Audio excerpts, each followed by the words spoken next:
शब्दों को बोल करके मैं चुप हूँ।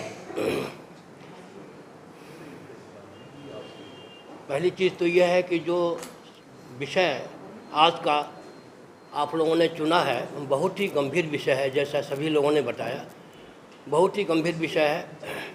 आम आदमी का कानूनी सुरक्षा,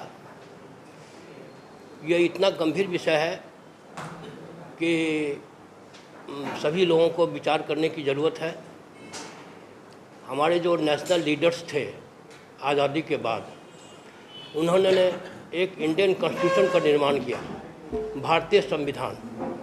उसमें 4 पिलर्स का निर्माण किया। उसमें पहला है लेजिस्लेटिव लॉ मेकिंग बॉडीज़, उन्होंने अपने उत्तरदायित्व को निभाया। सेवरल हंड्रेड्स ऑफ एक्ट्स बनवाए। हाँ, उसमें एक कमी यह है कि उसके इम्प्लीमेंटेशन के लिए जो व्यवस्था उन्होंने की, एग्जीक्यूटिव की, जुडिशरी की, ये सारी व्यवस्था अब कहाँ तक कारगर है, ये हम लोगों को विचार करना है, समझना है। प्रेस की भी जवाबदेही बहुत ज़्यादा है। वह सारे आम आदमी और के बीच जन जागरूकता का अभियान भी उन्होंने छेड़ रखा है। लोगों को जानकारी प्रदान करना कि आपकी क्या कानूनी अधिकार हैं और क्या समाचार हैं। हर कोने, देश के हर कोने कोने से समाचार हम लोगों को मिलते रहते हैं, इससे हमारी जागरूकता बढ़ती है। तो प्रेस की भी बहुत बड़ी उत्तरदायित्व है।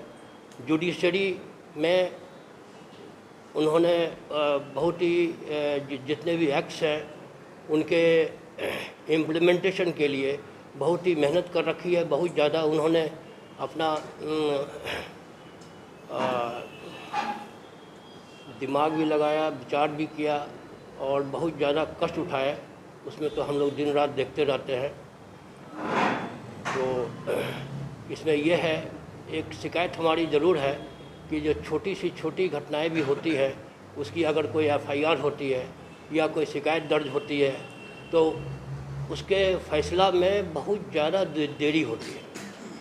और ये देरी इतनी ज़्यादा घातक है और इतना कष्टदायक है जिसकी कोई सीमा नहीं है।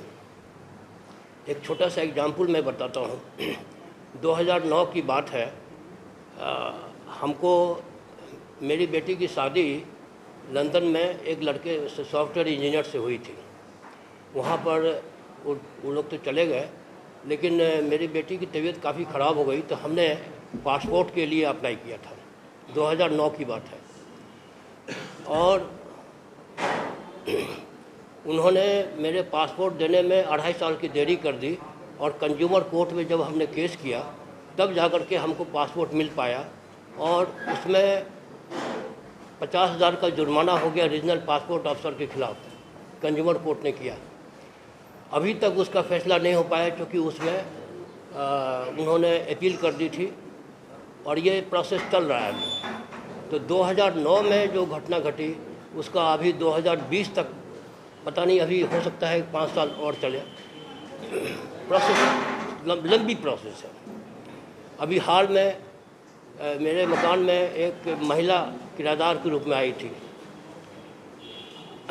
4-5 महीना रही और बहुत ही कष्ट में आई थी कि हमको 1 हफ्ते के लिए हमको मकान दे दीजिए। हमारे पास मकान की व्यवस्था नहीं थी, है ना, 1 रूम सेट नहीं था, 3 रूम सेट था।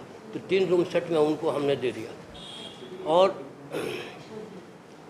उसमें ऐसा हो गया कि 4 महीने के बाद वह दोनों महिला मिल करके मेरे ऑफिस में, मेरा छोटा मोटा ऑफिस बना हुआ है, वहाँ से 2 लैपटॉप ले गई, 2 नए लैपटॉप ले गई, एक मोबाइल ले गई और मेरे स्टील का अलमीरा बगल में था, उसमें 48,000 का कैश रखा हुआ था अंडर लॉक एंड की, लेकिन चाबी वहीं पर कहीं रहता था।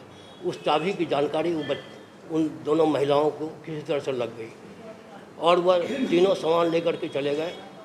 और ऑल्दो कि वो लोग अभी अरेस्ट है, 2 महीने से जेल में है, लेकिन आप ये सोचिए उसमें अनिल तिवारी जी का बड़ा भारी रोल है।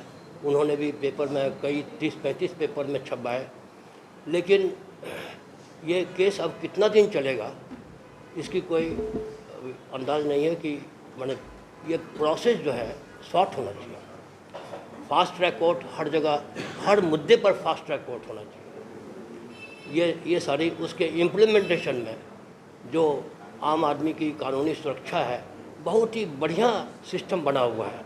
चारों पिलर जो बनाया गया है ना, law making body, legislative, executive, judiciary as well as press, ये 4 पिलर जो हमारे देश में है वह अपने आप में बहुत ही अच्छे ढंग से, बहुत ही विचार करने के बाद उसको बनाया गया, लेकिन उसका इम्प्लीमेंटेशन ठीक नहीं है।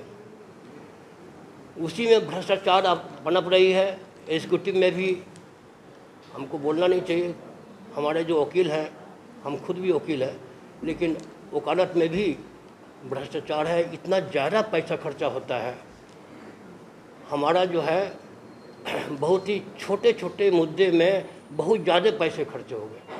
अगर हम उस FIR नहीं करते तो उससे बहुत ही कम पैसे में हम नए दो लैपटॉप ले लेते, एक मोबाइल मिल जाता, उसके 1/4 प्राइस में जितने पैसे हमने खर्च किए हैं। लेकिन एक जिद वाली बात थी कि नहीं, इसको हम छोड़ेंगे नहीं। उसने विश्वासघात किया। इसी का हम माने यही सोच करके हम जो है संतोष कर लेते हैं कि चलो उस महिला को जो है, वो महिला एक्चुअली मर्डर में इन्वॉल्व है, डकैती में इन्वॉल्व है, लूट में इन्वॉल्व है और कई तरह की चोरियों में इन्वॉल्व है। वो लोग क्रिश्चियन महिला थी, लेकिन मुस्लिम परिवार से उन लोगों का रिश्ता था। जो भी है उन लोगों का व्यक्तिगत मामला है, उससे मतलब नहीं है। उसको कोई जमानतदार नहीं मिल रहा है।